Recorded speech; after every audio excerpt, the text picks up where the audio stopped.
They thought the quiet girl in the worn beige coat was just another nobody trying to touch luxury she could never afford.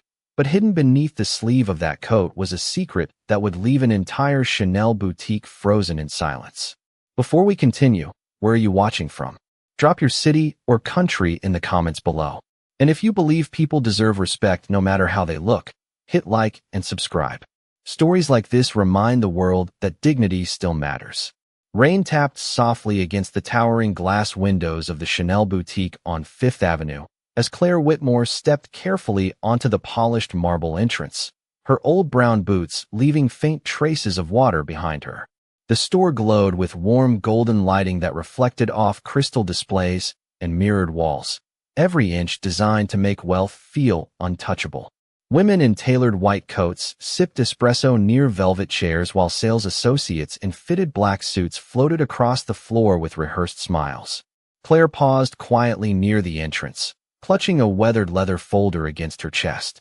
Her faded cream sweater hung loosely beneath a rain-speckled coat that had clearly seen many winters, and a thin silver chain rested softly around her neck, mostly hidden beneath the fabric. A blonde woman carrying 3 Chanel shopping bags glanced at Claire and slowed her pace. Seriously? She muttered under her breath to her friend. People treat this place like a museum now. Her friend smirked as her eyes moved over Claire's soaked boots. She's probably here to take pictures.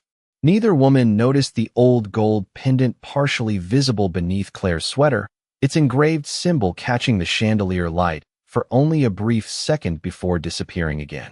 Near the center display stood Victoria Beaumont, the boutique's senior floor manager, a sharply dressed woman in her late 40s whose icy professionalism had earned her a reputation throughout Manhattan luxury retail. Victoria noticed Claire immediately. Years in high-end fashion had trained her eyes to categorize people within seconds. Wealthy, aspirational, tourist, problem, and 2. Victoria, Claire belonged in the last category. Claire moved slowly through the boutique, her eyes lingering not on handbags or perfume cases, but on a single glass display positioned beneath a spotlight near the back wall. Inside rested a vintage Chanel diamond necklace surrounded by black velvet, its diamonds shimmering beneath the recessed lighting like frozen stars. Claire stopped breathing for a moment. Even from several feet away, her eyes softened with recognition. Her fingers tightened slightly around the leather folder she carried. Because that necklace was not simply expensive jewelry to her. It was memory, grief, family, a piece of her mother that the world believed had vanished decades ago. Can I help you with something? Victoria's voice arrived smooth and cold behind her. Claire turned politely. I was wondering if I could look at the necklace. Victoria followed Claire's gaze toward the display and nearly laughed. That piece is part of our private heritage collection, she explained carefully. It's valued at over $300,000. Claire nodded gently. I understand. Victoria's smile tightened. Do you? The nearby customers had already started paying attention. One older man lowered his newspaper. A pair of younger women pretending to browse perfume slowed to listen. Claire remained calm. I'd still like to try it on. A hush seemed to settle briefly across the boutique. Then came the soft chuckle of the blonde customer from earlier. Oh my God, she whispered to her friend. This should be interesting. Victoria folded her hands neatly in front of her. Ma'am, pieces like this are typically reserved for serious clients. Her eyes drifted deliberately toward Claire's coat, then to the scuffed boots near the marble floor. Of course, Claire said quietly. I can wait if there's a process. What Victoria failed to notice was the edge of a legal envelope partially visible inside Claire's leather folder. Embossed across the corner in silver lettering were the words Whitmore Estate Holdings. Another associate walking past briefly caught sight of it and frowned in confusion before continuing on. Victoria stepped closer to the display.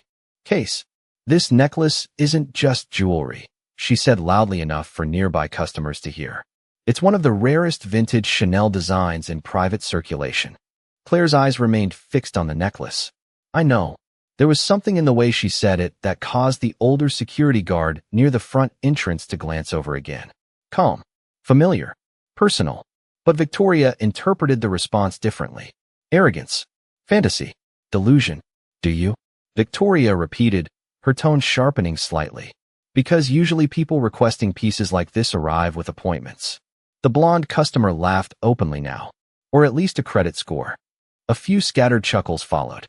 Claire felt the humiliation settle across the room like heavy fog, but she didn't react. She had spent most of her life learning how to survive rooms exactly like this. Rooms where people measured human value by labels, watches, and tailored coats. Her fingers brushed softly against the small pendant beneath her sweater. The diamonds inside the display reflected faintly in her blue eyes as memories flooded quietly through her mind. Her mother sketching designs late at night. The scent of paper and perfume in a tiny studio apartment in Paris. The promise that one day the necklace would come home. Victoria finally sighed dramatically. "Fine," she said, "but I'll personally supervise."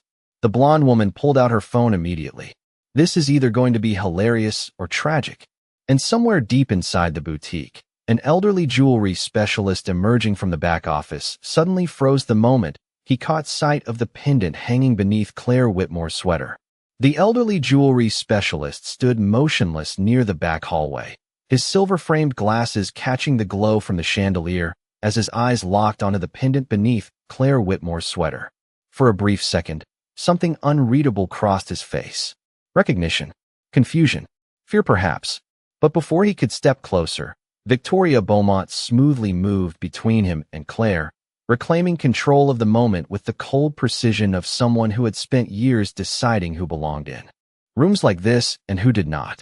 "Please be careful," Victoria said as she unlocked the velvet display case with a small gold key attached to her wrist chain. Her tone remained polished, but the warning underneath it was impossible to miss. "This necklace is one of the most valuable pieces in the building." Claire nodded quietly. "I understand." Victoria carefully lifted the diamond necklace from the black velvet stand while nearby customers subtly shifted closer. The boutique had become unusually silent now, the kind of silence that forms when wealthy strangers sense embarrassment approaching and decide to stay for entertainment. The blonde customer leaned casually against a glass handbag display, her white designer coat draped perfectly over her shoulders. "I cannot believe she is actually letting her try it," she whispered loudly enough for half the boutique to hear. Her friend smirked while sipping espresso from a tiny porcelain cup. Maybe Chanel started offering community outreach programs. A few customers laughed softly. Claire heard every word. Still, her expression never changed. That calm unsettled Victoria more than she cared to admit. Most people in Claire's position reacted one of two ways. Either they became defensive and emotional, or they apologized and left. But Claire did neither. She simply watched the necklace in Victoria's hands with quiet focus, as if nothing else in the room existed. Victoria approached slowly. "Please hold your hair back," she instructed. Claire set her leather folder carefully onto the glass counter beside her. The edge of the silver embossed envelope became visible again beneath the folder flap, but Victoria barely glanced at it. Her attention remained fixed on Claire's clothes. The rain-damp coat, the inexpensive sweater, the worn boots that looked painfully out of place against polished Italian marble floors. To Victoria, appearances explained everything. They always had. Claire gently moved her hair aside, revealing more of the delicate gold pendant around her neck. The elderly jewelry specialist near the hallway inhaled sharply the moment he saw the engraved crest more clearly. His fingers tightened around the polishing cloth in his hand. Victoria noticed his reaction this time. "Edgar," she called without turning fully around. "Is there a problem?" The old man hesitated. "No," he answered carefully. "No problem." But his eyes never left Claire. Victoria fastened the necklace around Claire's neck with practiced precision. The diamonds immediately caught the boutique lighting, scattering reflections across the mirrored walls like tiny stars. Several customers instinctively went quiet. Even Victoria paused for a fraction of a second. Because despite the simple clothes and rain-soaked coat, the necklace looked strangely natural on Claire, as if it had always belonged there. Claire slowly lifted her eyes toward the mirror. The room around her faded. For one painful heartbeat, she was no longer standing inside a luxury boutique in Manhattan. She was 12 years old again, sitting beside her mother in a tiny Paris studio apartment while sketches covered every table. Her mother's soft voice echoed in her memory. "True elegance is never loud, Claire. The world's most valuable things rarely are." Victoria interrupted the silence quickly. "Beautiful craftsmanship," she said briskly. though pieces like this are generally acquired by collectors with established purchase histories. Claire lightly touched one of the diamonds. My mother loved this design. The blonde customer laughed immediately. Of course she did. Her friend folded her arms. Everybody suddenly has a connection to luxury once they step inside places like this. Victoria offered them a thin smile before turning back toward Claire. Do you currently have an account with Chanel Private Collections? She asked. Claire shook her head softly. No. Victoria nodded as though that confirmed everything she already believed. I see. The judgment in those two words landed harder than any insult could have. Nearby customers exchanged subtle glances. One man checked the price tag displayed beside the necklace and quietly whistled under his breath. $320,000. More than many homes across America. Claire stood calmly beneath the chandelier light, while strangers measured her worth by her coat and boots. Yet somehow she looked more composed than anyone else in the room. That composure irritated Victoria deeply. She leaned closer, lowering her voice just enough to sound polite, while still carrying unmistakable condescension.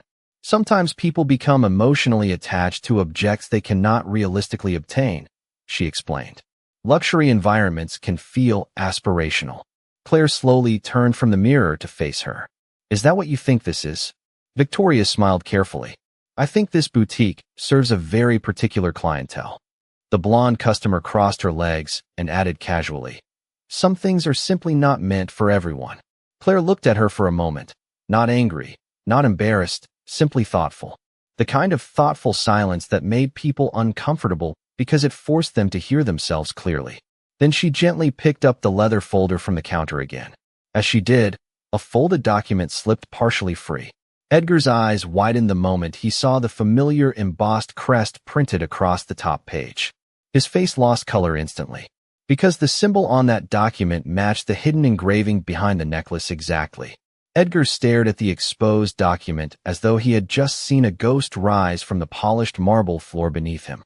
His weathered hands trembled slightly around the cloth he carried, and for the first time in years, the old jeweler looked genuinely shaken inside the perfectly controlled world of luxury retail. Claire noticed his reaction immediately, but she said nothing. She simply slid the document calmly back into the leather folder and rested her hand gently over it. That small movement somehow carried more confidence than all the designer suits surrounding her. Victoria Beaumont noticed Edgar's expression and frowned. Edgar, she said more firmly this time, is there an issue? The elderly man opened his mouth, hesitated, then lowered his eyes. No, he answered quietly. I was mistaken, but the uncertainty in his voice lingered in the air. Victoria's patience was beginning to thin. The boutique floor had nearly stopped moving now. Customers pretended to browse silk, scarves, and handbags while openly listening to every word. A younger sales associate named Melanie stood near the perfume counter clutching a tablet against her chest, clearly uncomfortable with the direction things were heading.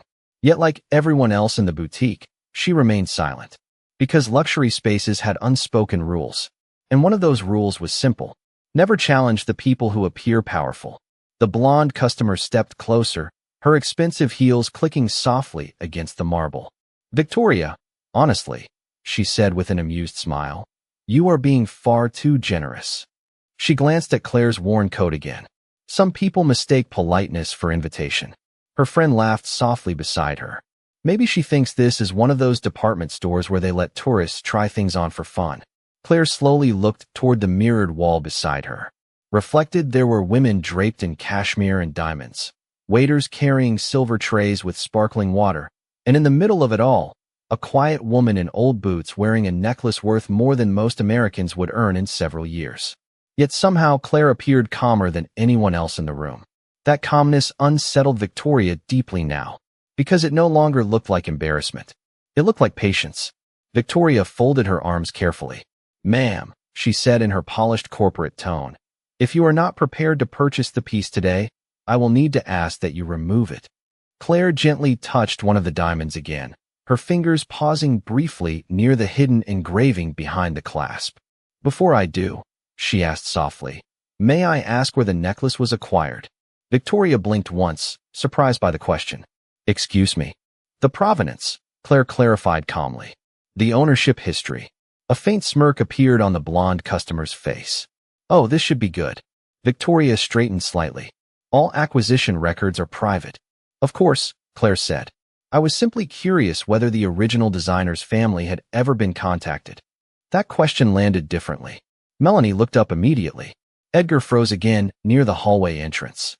Even Victoria hesitated for half a second before recovering her composure. The designer passed away many years ago, she replied coolly. And Chanel legally acquired the piece through a European estate auction. Claire nodded slowly, though something in her eyes seemed to darken with quiet sadness. I see.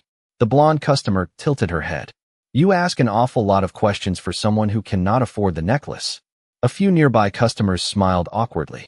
One older man muttered into his coffee cup, people love pretending these days.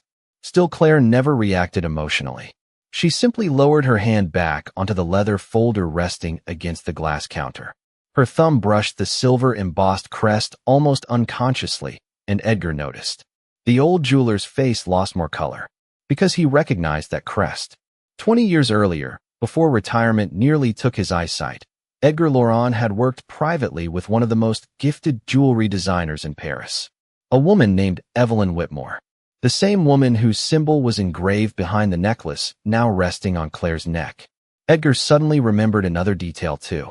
Evelyn Whitmore had once shown him a tiny matching pendant created only for her daughter.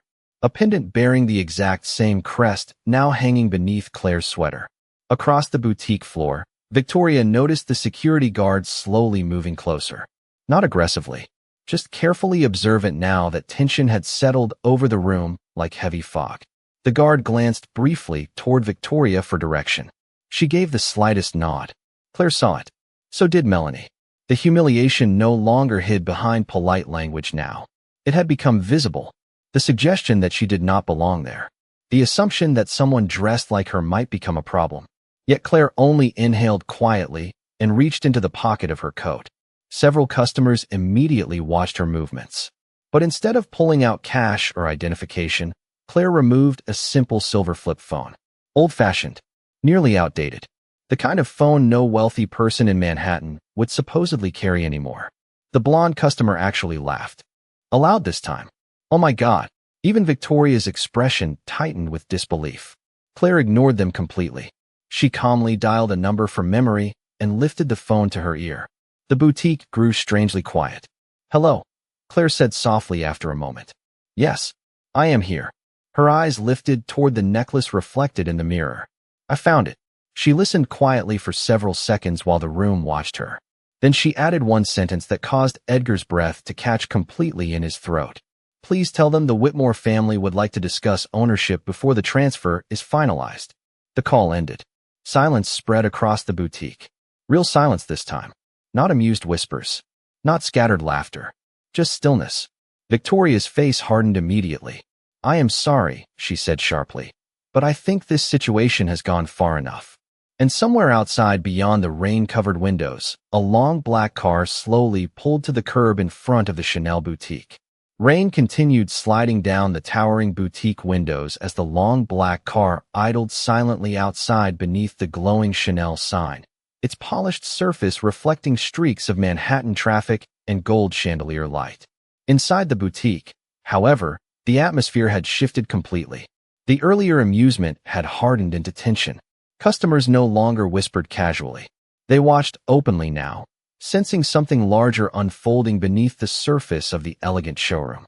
Victoria Beaumont folded her hands carefully in front of her designer blazer and stepped closer to Claire Whitmore with the rigid posture of someone determined to regain authority before it slipped away entirely. Ma'am, she said evenly, though the sharpness beneath her tone had become impossible to hide. I am going to ask you once again to remove the necklace.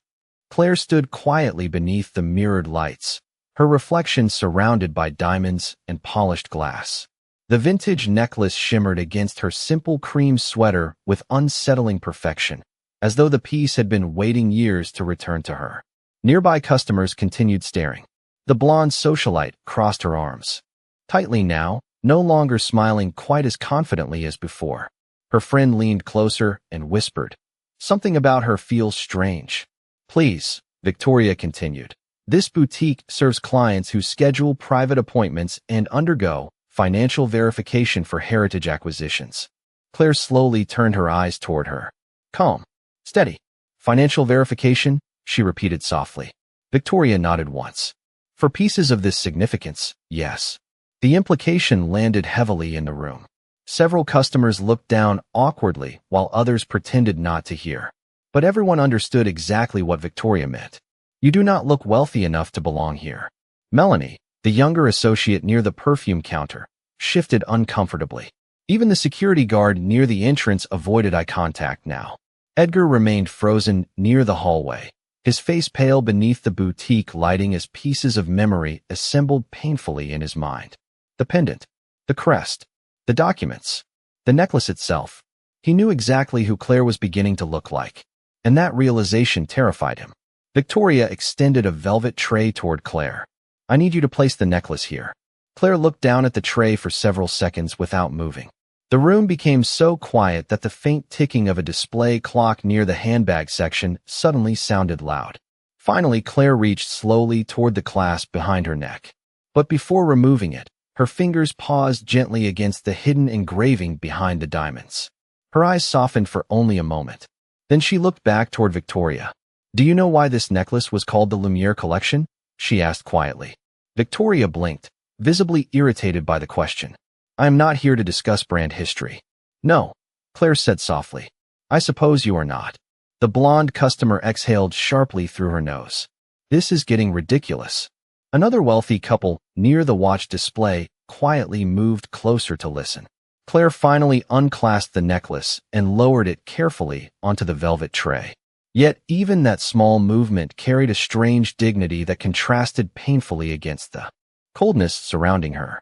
Victoria accepted the tray immediately, relief flickering across her face. Thank you, she said crisply. Now I think it would be best if you gathered your belongings. There was at last the polished version of being thrown out. Not loud, not dramatic, just carefully packaged humiliation delivered beneath chandelier light and luxury perfume. Claire nodded once as though she had expected this all along.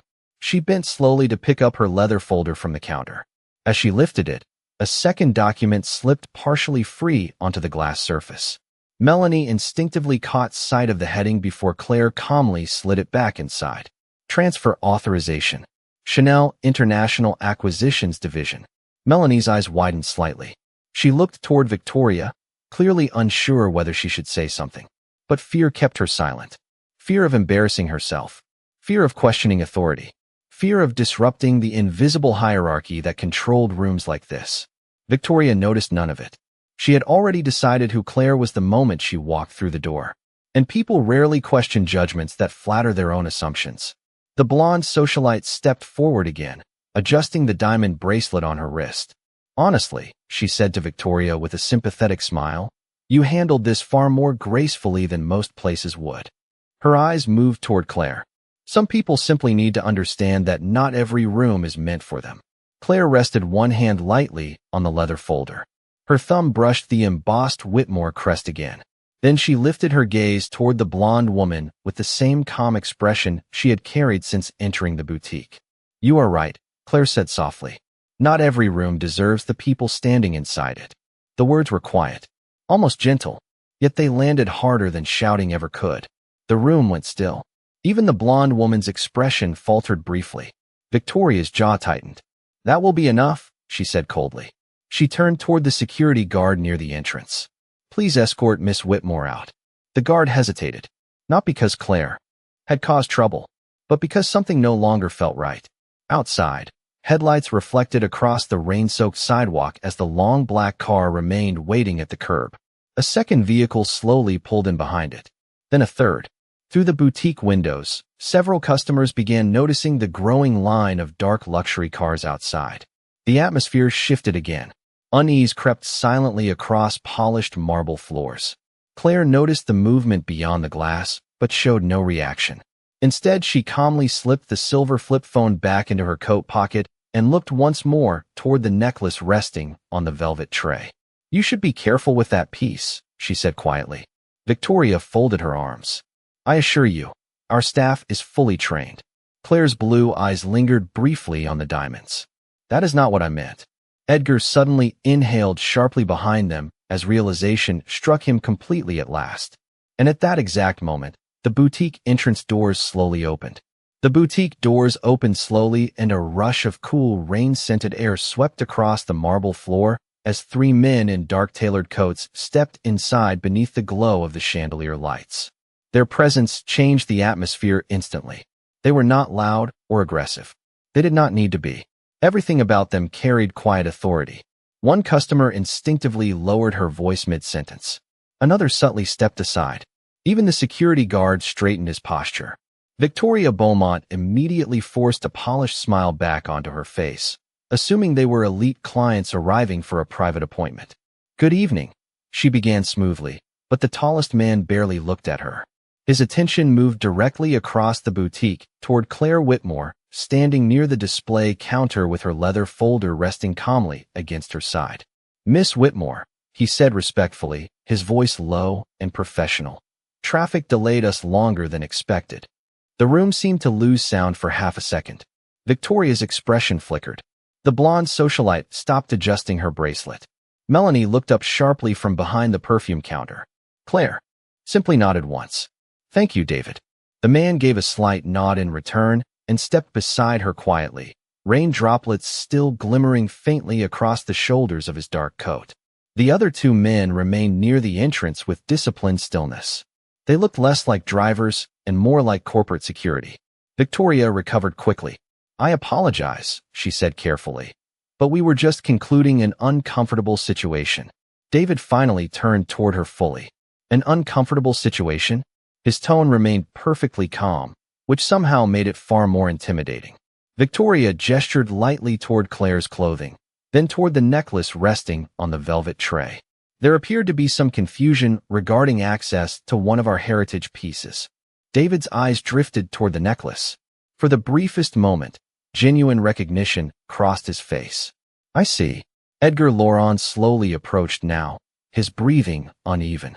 The old jeweler stared at Claire as though decades of memory were unfolding directly in front of him. "Whitmore," he whispered almost unconsciously.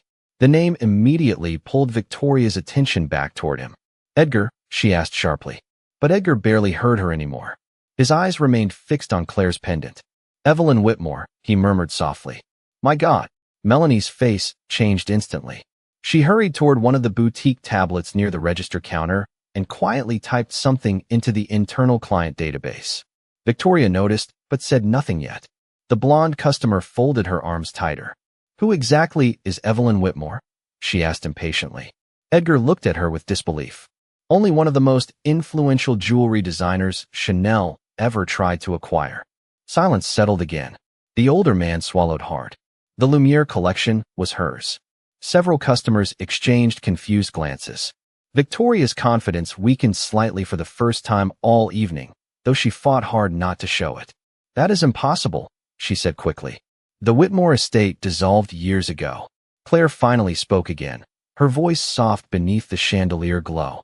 "Most people believe that." Melanie suddenly looked up from the tablet, pale now. "Victoria," she whispered nervously. Victoria turned sharply. "What?" Melanie hesitated, clearly unsure whether speaking would make things worse. "There is a restricted file in the acquisitions system," she said carefully. "The necklace transfer documents." Her voice lowered further. "The authorization contact is listed under Whitmore Estate Holdings." The blonde socialite laughed nervously. "That does not mean anything." But her confidence no longer sounded convincing. Victoria walked quickly toward the tablet herself. Her manicured fingers moved across the screen while the boutique remained painfully quiet around her. Then her expression changed. Just slightly, but enough, because there it was on the screen beneath the pending acquisition file. Primary Estate Representative, Claire Evelyn Whitmore. Victoria looked up slowly toward the quiet woman in the worn coat, standing only a few feet away. The contrast suddenly felt surreal. Rain-damp boots on Italian marble. A faded sweater beneath diamonds worth hundreds of thousands of dollars. A nearly outdated silver flip phone beside documents connected to one of the largest luxury acquisitions in Europe. The pieces no longer fit the story Victoria had written in her mind the moment Claire walked inside. Yet pride would not let her surrender completely. If this is truly connected to the Whitmore estate, Victoria said carefully, then why arrive dressed like this? The question escaped before she could stop herself. And the moment it did, even she seemed to regret it slightly. Claire looked toward the rain-covered windows where Manhattan lights blurred softly against the glass. Because my mother taught me something very valuable, she said quietly. Her fingers brushed the old pendant beneath her sweater once more. People reveal who they are long before they know who you are. No one spoke after that. Not the blonde socialite. Not the customers. Not even Victoria. The room had grown too heavy with realization. David then stepped forward holding a slim black portfolio. He opened it calmly and removed a cream-colored document embossed with silver lettering. Several nearby. Customers caught sight of the heading immediately. Chanel International Private Acquisitions Board. David handed the document respectfully toward Claire. The board is waiting for your final approval before tomorrow morning's transfer meeting. Victoria's face lost more color. The blonde customer slowly lowered her phone. Melanie stared openly now, horrified by what the boutique had become part of. But Claire did not smile. She did not gloat. She simply accepted the document quietly and looked once more toward the necklace resting on the velvet tray beneath the chandelier light. Before I sign anything, she said softly, I wanted to see how the collection was being treated. And suddenly every person in the boutique understood that the evening had never been about the necklace at all. The chandelier lights above the boutique seemed harsher now, casting sharp reflections across polished marble and mirrored walls as silence spread through the room like slow-moving smoke. No one looked at Claire Whitmore the same way anymore. Yet Victoria Beaumont still stood rigid behind the display counter, clinging desperately to the last fragments of authority she believed she controlled. Pride had trapped her, and pride was about to push her into the worst mistake of the night. Claire calmly held the cream-colored acquisition document in her hands while David stood quietly beside her. The black luxury cars remained visible through the rain-covered windows outside, their headlights glowing against the wet Manhattan sidewalk like silent warnings no one inside had understood soon enough. The blonde socialite shifted uneasily now. Her earlier amusement had faded into visible discomfort, though she still refused to fully abandon her arrogance. This cannot possibly be happening over a necklace, she muttered softly. Edgar looked toward her with tired eyes. It was never about the necklace, he said quietly. Victoria suddenly stepped forward before the atmosphere could slip further beyond her control. I think there has been a misunderstanding, she announced firmly, addressing the room as much as Claire. Regardless of pending acquisition discussions, this boutique still operates under strict internal procedures. Her voice sharpened slightly, and no client, regardless of status, bypasses professional conduct standards. Melanie stared at her in disbelief. Even David's expression cooled noticeably. But Victoria continued. Miss Whitmore arrived without identification, without an appointment, and caused disruption on the showroom floor. Claire simply listened. Calm. Silent. The same silence that had unsettled the room since the moment she entered. Victoria turned toward the security guard near the entrance. Please contact regional operations and suspend tomorrow's transfer meeting until legal verification is completed. The room froze. Melanie's eyes widened instantly. Victoria, she whispered nervously. But Victoria ignored her. The blonde socialite slowly exhaled in relief, sensing authority returning to familiar hands again. There, she said softly to her friend.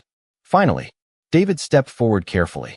You do realize you are attempting to interfere with a board-authorized acquisition review. Victoria met his eyes coldly. I am protecting the integrity of this boutique. Then she looked directly at Claire for the first time without pretending politeness. Because appearances matter in luxury business whether people like hearing it or not. The words landed heavily. Several customers looked away immediately. Even the security guard appeared uncomfortable now. But Victoria had crossed a line she could no longer see. Claire lowered her eyes briefly toward the document in her hands. Then, very calmly, she placed the leather folder onto the glass display counter and opened it fully for the first time that evening. The soft sound of the folder clasp clicking open echoed strangely loud in the silent boutique. Inside rested several neatly organized documents stamped with silver embossed seals, acquisition contracts, legal correspondence, and beneath them all, an aged black-and-white photograph partially visible beneath transparent protective film.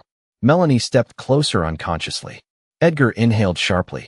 Claire carefully removed the photograph first and placed it gently onto the glass counter beneath the chandelier light. The entire room leaned toward it.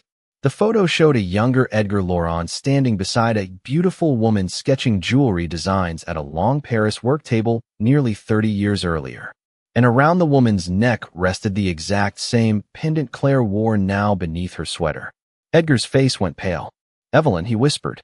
Claire then slid another document across the counter toward Victoria. "You asked about identification," she said softly. Victoria looked down reluctantly. Her expression shifted the moment she saw the heading. Private Succession Authorization.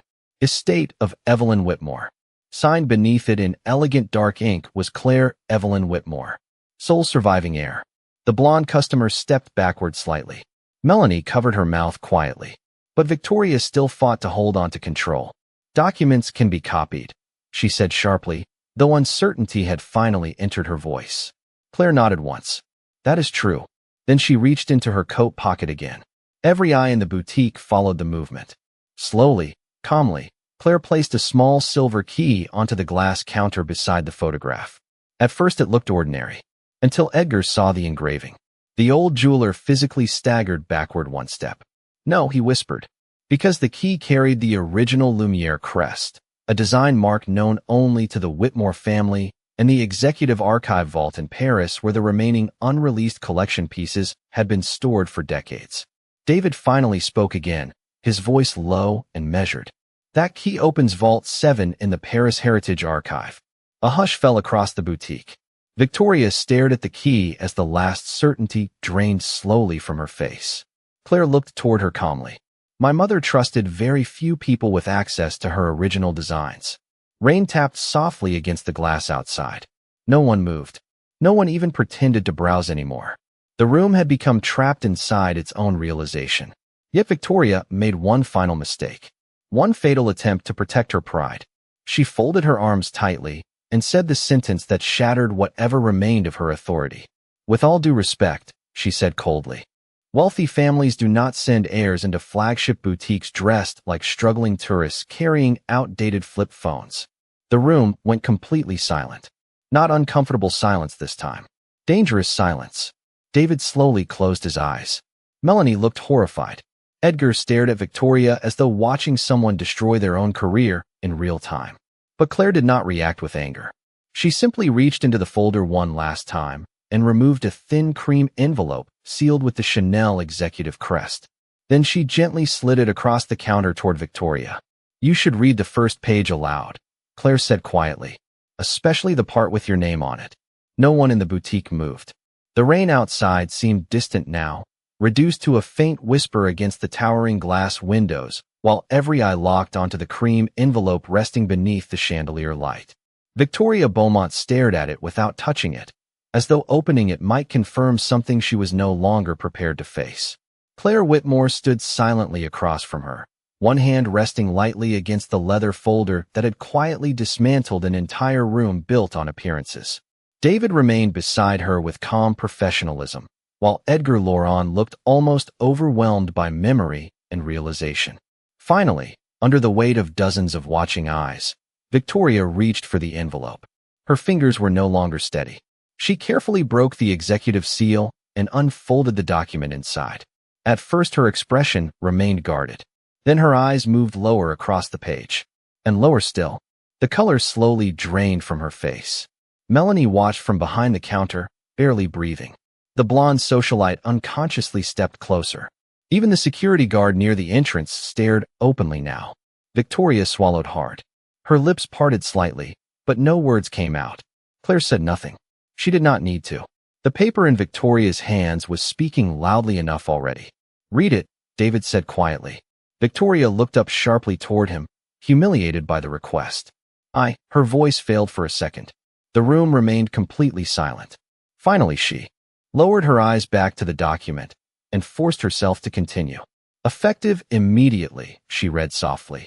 "All final authorization authority regarding the acquisition and preservation of the Lumiere collection shall belong exclusively To Miss Claire Evelyn Whitmore.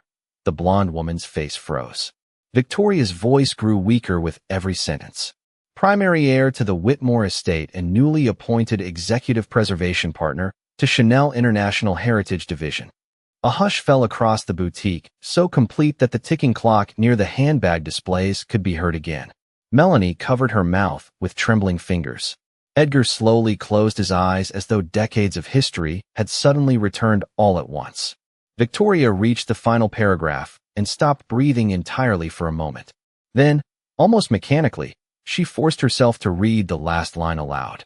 Miss Whitmore retains full authority to approve or deny all future exhibition rights, transfer agreements, and executive personnel recommendations connected to the Lumiere collection acquisition. Silence. Absolute silence. The meaning settled over the room slowly, painfully. Claire Whitmore was not merely connected to the collection. She controlled it. She was the final signature, the final decision. The woman they had judged by her worn coat and old boots held more authority in that boutique than anyone else standing there. The blonde socialite took one small step backward. Her earlier confidence had vanished completely now. "You mean," she whispered softly, "she can stop the entire acquisition?" David answered without looking at her. "With one signature." Victoria lowered the paper slowly, her hands visibly shaking now. Her polished composure had finally collapsed beneath the weight of her own assumptions. "Miss Whitmore," she began weakly. Claire gently interrupted her. "Please," she said softly. The velvet tray where the necklace still rested beneath the chandelier glow. She lifted it carefully in both hands, studying the diamonds with eyes touched more by memory than wealth. "My mother designed this collection after escaping a life where people constantly judged her worth," Claire said quietly. "Every person in the boutique listened now. She used to tell me that luxury without humanity becomes emptiness wearing expensive perfume." Edgar lowered his head, emotional. "That sounds exactly like Evelyn," he whispered. Claire smiled faintly. She never cared much about status. Her fingers brushed the hidden engraving again. Only character. Victoria looked physically unable to meet Claire's eyes anymore. "I did not realize." Claire looked toward her calmly. "That is the point." The words were soft, but they settled across the room heavier than anger ever could. Melanie quietly wiped tears from the corner of her eyes while pretending to organize paperwork. The security guard shifted awkwardly, clearly regretting every moment he had stood ready to escort Claire out. Even the wealthy customers who had laughed earlier now stood in complete silence, trapped inside the discomfort of recognizing themselves too clearly. Claire carefully placed the necklace back onto the velvet tray. "I came here tonight because tomorrow Chanel plans to unveil the Lumiere collection publicly for the first time in 20 years, she explained. "Before approving the agreement, I wanted to see whether the people trusted with my mother's work understood what she believed." Victoria's face tightened with shame, because suddenly the entire evening looked less like an accident and more like a test they had catastrophically failed. David finally stepped forward holding another document. "The executive board is currently waiting for Miss Whitmore's final recommendation regarding boutique leadership oversight." The sentence hit Victoria like ice water. Her breathing visibly changed. Claire slowly turned toward the rain-covered windows where Manhattan lights blurred against the glass. For several long seconds, she said nothing at all. The room remained frozen around her.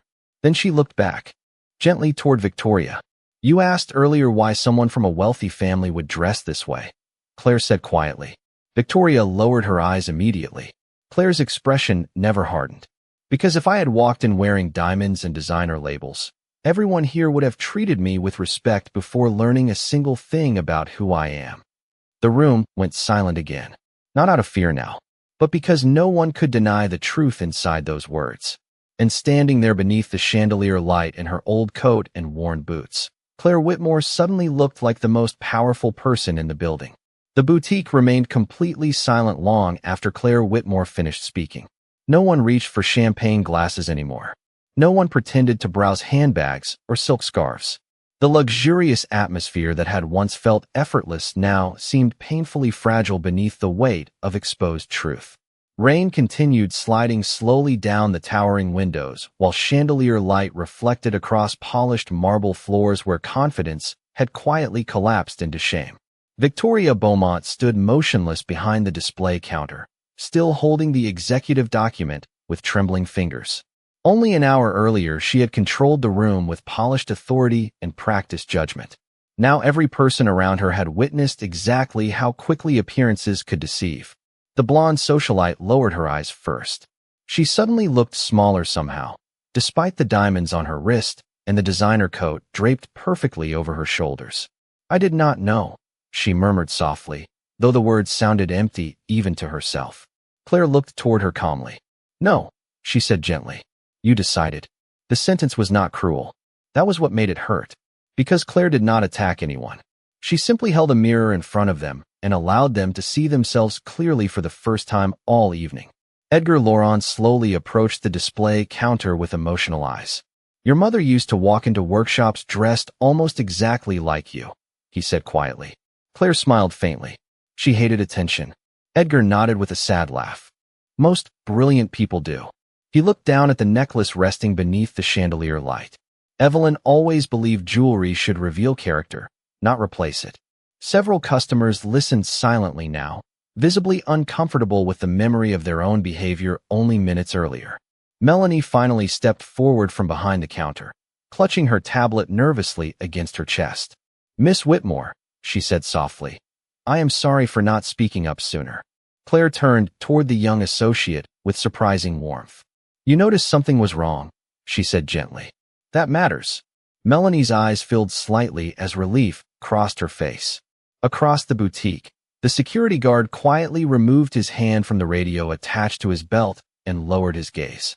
Even he looked ashamed now. Victoria finally found enough strength to speak again. "Claire." Her voice cracked slightly beneath the pressure of the room watching her. "I owe you an apology."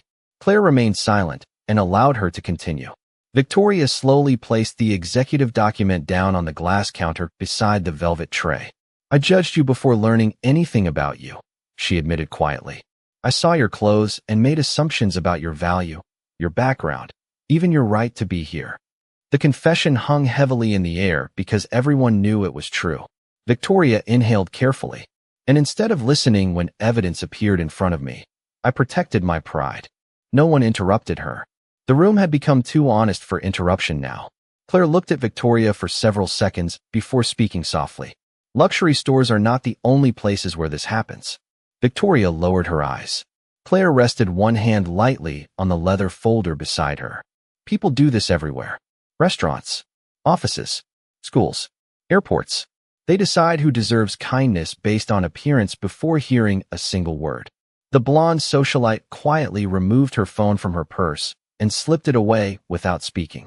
The earlier recording she had found amusing now felt humiliating to even possess. David stood silently near the entrance, observing the room with calm professionalism while the rain outside softened into a gentle mist over Manhattan streets. Claire slowly picked up the necklace once more and held it carefully in both hands. "My mother spent years hiding her success because she wanted to know who treated her with dignity before they knew her name," she said quietly. "She believed character reveals itself most clearly when no reward is expected." Edgar smiled sadly. "That sounds exactly like Evelyn." Claire glanced around the boutique. Tonight proved she was right. The room went silent again. But this silence felt different now. Less tense. More reflective. Like a room full of people forced to confront truths they usually avoided. Victoria carefully straightened her blazer, though her confidence had not returned. "I understand if you decide not to move forward with the acquisition," she said quietly. Several customers looked up immediately. The possibility suddenly became very real. One signature from Claire could stop everything. Yet Claire simply looked down at the necklace shimmering beneath the chandelier light. Then she surprised everyone again. "I am not interested in revenge," she said softly. The relief on several faces appeared instantly. But Claire was not finished. "I am interested in whether people learn." Her eyes moved calmly through the room. "Because mistakes can teach dignity if pride does not destroy the lesson first." Victoria's expression tightened with emotion she could no longer hide. The blonde socialite looked openly embarrassed now. Melanie quietly wiped another tear from her eye. Claire carefully placed the necklace back into its velvet display case and closed the glass top gently. "The collection will move forward tomorrow," she said calmly. "But there will be changes." David nodded once beside her, already understanding. Claire turned toward Victoria again.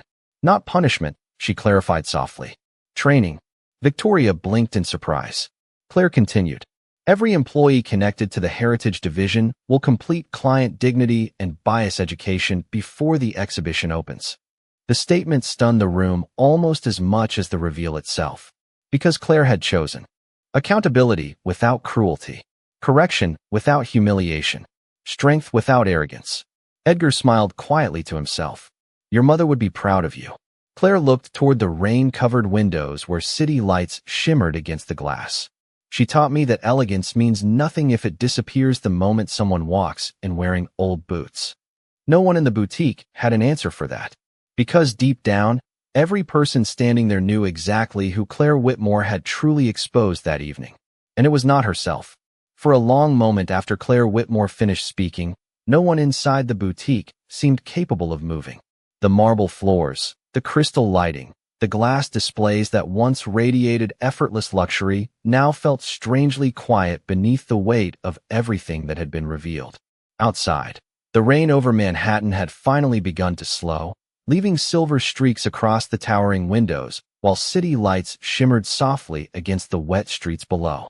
Claire stood calmly beside the display counter with her leather folder resting beneath one hand and the old silver key beside it. The same woman who had entered the boutique in worn boots and a rain-damp coat now carried more dignity than anyone else in the room. Victoria Beaumont slowly removed the employee badge clipped to her blazer and stared at it for a second before setting it quietly on the glass counter. The motion was small, but everyone understood what it meant. I spent 15 years building a career around luxury, she said softly, her voice stripped of all the cold authority it once carried. Somewhere along the way, I forgot that luxury was supposed to make people feel valued, not small. Claire looked at her carefully. There was no satisfaction in her eyes, only honesty. Victoria swallowed hard before continuing. I cannot undo how I treated you tonight. Her eyes lowered briefly, but I will remember it for the rest of my life. The boutique remained silent. Several customers looked visibly emotional now, especially Melanie, who stood near the register counter, trying unsuccessfully to hide the tears in her eyes. Even the blonde socialite no longer resembled the confident woman who had laughed at Claire earlier. She stepped forward awkwardly, clutching her designer purse with both hands. Miss Whitmore, she said quietly, I owe you an apology too. Claire simply nodded once. The woman looked down at the marble floor. I judged you because your clothes made me think I understood your life. Claire's expression softened slightly. Most people do not realize how quickly they stop seeing human beings once labels enter the room. The words settled deeply across the boutique. Edgar Laurent slowly approached the necklace display one final time and carefully lifted the Lumiere necklace from the velvet tray. His aged hands moved gently beneath the chandelier light as he turned toward Claire. Your mother once told me this collection should never belong to people who only admire wealth, he said quietly.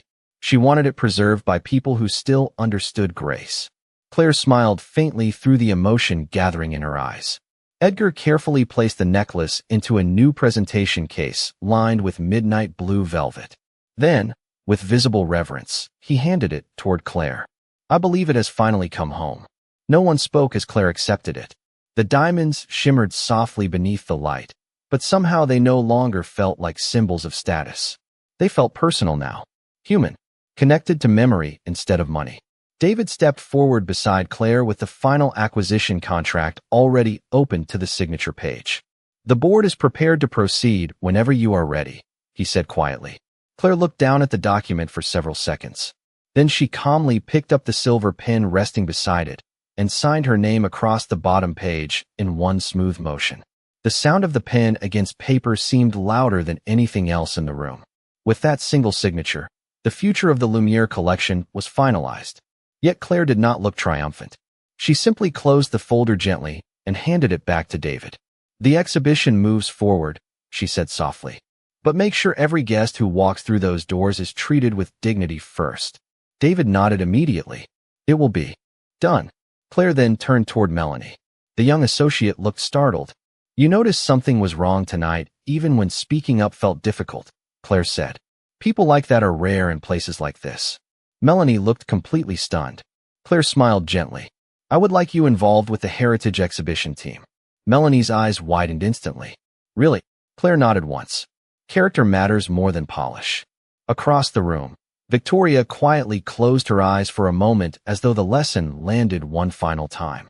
The blonde socialite slowly removed the recording from her phone and deleted it without another word. Outside, one of the drivers opened the boutique door as the rain finally stopped completely over Fifth Avenue.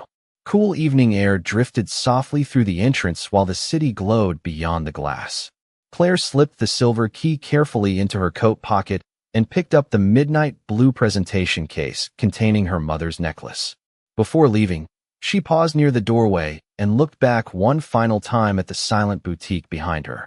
The marble floors, the mirrored walls, the people who had judged her before learning her name.